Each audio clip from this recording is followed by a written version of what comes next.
அடிக்கடி தேவையில்லாம calls, messages உங்க மொபைல் நம்பருக்கு வந்துட்டு இருக்கா?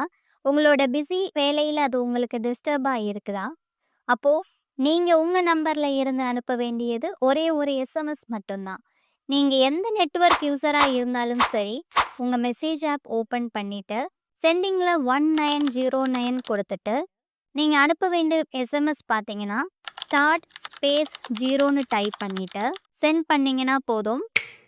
உங்களுக்கு ஃபுல் டிஎன்டி ஆக்டிவேஷன் ஆயிரும். இதுவே குறிப்பிட்ட சில கேட்டகரிஸ் மட்டும் பிளாக் பண்ணணும் அப்படின்னா, கம்ப்ளீட்டா 1ல இருந்து 7 லிஸ்ட் வந்து நான் உங்களுக்கு ஸ்க்ரீன்ல குடுத்துருக்கேன். உங்களுக்கு தேவைப்படுற நம்பர் கொடுத்து நீங்க சென்ட் பண்ணிக்கலாம். ஸோ இப்படி சென்ட் பண்ணும்போது ஃபைனலா உங்க நெட்வொர்க் சைட்ல இருந்து கன்ஃபர்மேஷன் மெசேஜ் வந்து உங்களுக்கு அனுப்புவாங்க. இதுக்கு நீங்க எந்த ஒரு அமௌண்ட்டும் கட்ட தேவையில்ல. ரெஜிஸ்டர் ஆகுறதுக்கு 24 மணி நேரம் ஆகும். ஆக்டிவேஷன் ஆகுறதுக்கு 7 நாட்கள் எடுத்துப்பாங்க.